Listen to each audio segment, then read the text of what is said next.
پردہ کیا ہے اور پردہ کیسے شروع کی جائے؟ ہم میں سے بہت سے لوگوں کو اب تک یہ نہیں پتا کہ پردہ کیا ہے، اس لیے ہمیں یہ کام انتہائی مشکل اور بے مطلب لگتا ہے۔ پردہ حکم رب ہے، یعنی یہ اللہ کا حکم ہے، اور اللہ کا حکم صرف لاگو ہونے کے لیے ہوتا ہے۔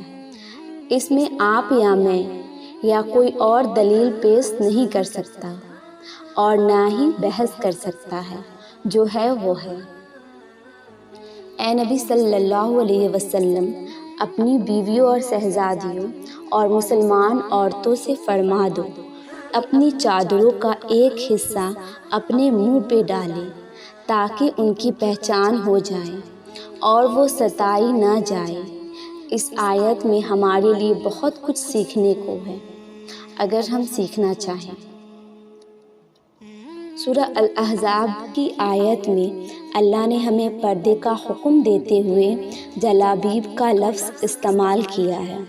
جلابیب اصل میں باب کی جمع ہے، جس کے معنی ڈھیلا لباس یا بڑی اور کھلی چادر کے ہیں، اور چادر صرف سر نہیں ڈھکتی بلکہ سینہ اور گلا بھی ڈھکتی ہے، یعنی صرف اسکارف پہننا پردہ نہیں ہے۔ پردہ وہی ہے جو سر، گردن اور سینہ تک اترے۔ اور پھر اس آیت کے دوسرے حصے میں اللہ پاک فرماتے ہیں تاکہ ان کی پہچان ہو جائے اور ستائی نہ جائے۔ اب زیادہ ہم نے اسی حصے پہ فوکس کرنا ہے۔ آج جو یہ حصہ سمجھ لے گا وہ پردہ کرنا سیکھ لے گا۔ یہاں پہچان ہو جانے سے اللہ نے کیا مراد فرمایا ہے؟ یعنی ایک مسلمان عورت کی واحد پہچان اس کا پردہ ہے۔ پردہ اسلام کا ہی نہیں بلکہ خود عورت کا حصہ ہے، اور اس آیت میں اللہ نے ہمیں اپنی اسی پہچان پر فخر کرنا سکھایا ہے۔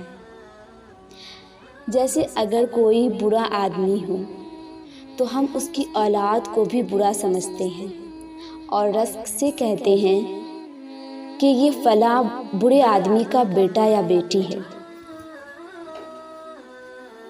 بالکل اسی طرح اللہ نے اس آیات میں ہمیں ہماری شناخت سے ملوایا ہے کہ پردہ ہی عورت کی شناخت ہے، اور پردہ ہی عورت کی ایمان کی پہچان ہے۔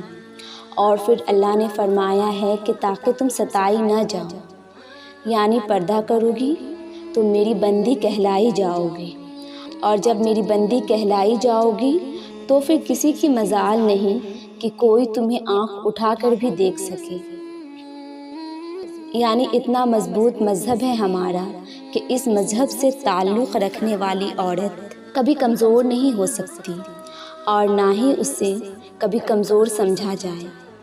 یعنی یہ غیر مرد کی آوازوں پہ کان دھرنے والی نہیں، یہ سر جھکا کے چلتی ہے لیکن کردار جھکانے والی نہیں۔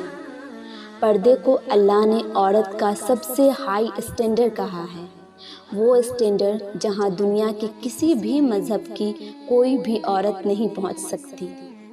تو پھر کیا چیز آپ کو پردہ کرنے سے روک رہی ہے؟ ہمارے اللہ نے جب ہمیں اتنے اونچے مقام پہ رکھا ہے تو ہم اس دنیا کے لیے کیوں وہ مقام چھوڑیں؟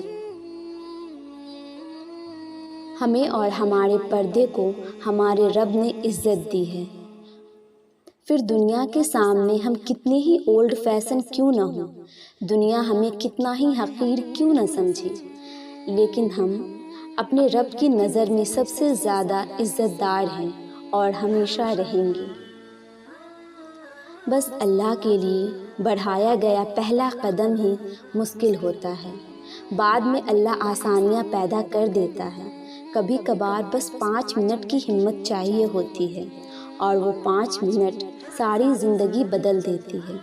جب آپ اللہ کے راستے پر چلیں گی تو آپ کو رائٹ سائڈ سے بھی ہنسنے کی آواز آئے گی اور لیفٹ سائڈ سے بھی، لیکن آپ نے یہ نہیں بھولنا کہ وہ جو اوپر بیٹھا ہے یہ صرف اس کے لیے ہے، اور اس کا اجر بھی وہی دے گا۔